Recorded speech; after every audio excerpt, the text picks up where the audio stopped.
Yo, what's happening everyone? Jinsula here with a brand new Pokemon Go video. I hope your day is going really well, and let's get right into it. Alright, so this week we are going to be getting the return of Giratina Origin Form. Now, when it comes to raid bosses, this is one of those that is actually extremely important, and the reason for that is because this Pokemon is good for both PvE as well as PvP content. In terms of Ghost-type raid attackers, it's considered top tier considering its move pool, and then on top of that, when it comes to PvP, it has been a Master League staple for several seasons. This is one of those Pokemon you need to prioritize, and if you are saving up your raid passes, now would be a good time to actually use them to get this raid boss. The one thing you need to know is that when it comes to Giratina Origin Form, it often does not return to raids. In fact, it typically only shows up around the Halloween season. And I do believe that when it comes to this raid boss, you need to raid it often whenever it is in raid battles. Getting the 100% IVs is extremely important, and then on top of that, its shiny form is one of the most sought after when it comes to lucky trades. Now, taking down Giratina Origin Form in raids is actually very straightforward. It has a plethora of different weaknesses, but it also has a lot of resistances. You will want to bring specific counters to take down this raid boss, and if you do, you'll take it down no problem. Now, let's go over all the details for this raid boss so that you are best prepared. Giratina Origin Form is a Ghost and Dragon type legendary Pokemon. This gives it weaknesses to Dark type, Dragon type, Fairy type, Ghost type, and Ice type attacks. It's also going to have a double resistance to Fighting and Normal type attacks, and a regular resistance to Bug, Electric, Fire, Grass, Poison, and Water.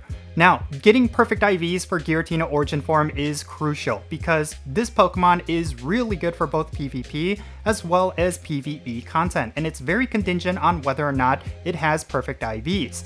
If you're raiding Giratina Origin Form without a weather boost, then you will want one that is 2105, and if it is weather boosted, it's going to be 2631. And speaking of weather boosts, Giratina Origin Form is going to be boosted by windy weather and foggy weather. Both of these are quite rare, so do not count on ever getting these weather boosts, but if you're lucky enough to have at least windy weather, then you should definitely raid this raid boss so that you could get those boosted IVs.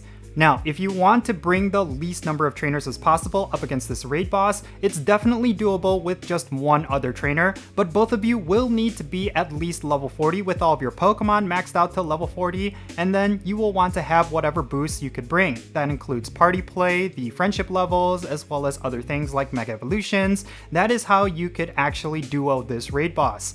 Now, you will also want to bring the absolute best counters that you could bring. These include Mega Rayquaza and Mega Gengar. Those are going to deal the most DPS, but you should also consider bringing Dawn Wings Necrozma. Currently, that is the absolute best Ghost-type Pokemon in the game right now. If you happen to have a really high IV version of it, then make sure you bring it, and make sure you have Ghost-type attacks on it. Now, other alternatives for best counters include Origin Form Dialga. Considering that this Pokemon resists a lot of Giratina Origin Form's attacks, it's going to be a very effective Pokemon up against this raid boss. And if you happen to have any Shadow Salamence that are fully maxed out, then that is also going to be a top counter up against Giratina Origin Form. Now, let's say you are just starting off in Pokemon Go and you do not have a whole bunch of legendaries and shadow Pokemon, then you could also bring Mamoswine with Ice type attacks, as well as Tyranitar with Dark type attacks. Both of those Pokemon are great budget counters, and they're definitely going to be effective up against this raid boss. Alright, so there you have it. If you follow this raid guide, you will have no issue taking down Giratina Origin Form. And that's extremely important because you will want to take down as many of these as you possibly can while it is in raid battles because of just how important it is for your Pokemon Go gameplay. Once again, it is extremely good for both raid battles as well as PvP, so if you're someone who is actively playing all different aspects of Pokemon Go, this is going to be one of your Pokemon that is going to be a one-stop shop. And you will want to farm up as much XL candies as you possibly can, and you will want to hopefully get yourself a perfect IV. If you do that, you're going to be best equipped for all different aspects of Pokemon Go, and yeah, that's really just how important this one Pokemon is. But in any case, that's going to be it for this video. Let me know your thoughts regarding the return of Giratina Origin Form down below. Do you plan to raid this boss as much as possible now that it is in raid battles? And yeah, tell me what you're going to be using it for. And yeah, that's pretty much going to be it for this video. I'm Jinsula. Be safe, have fun, love yourself, and I'll catch you in the next one. Jinsula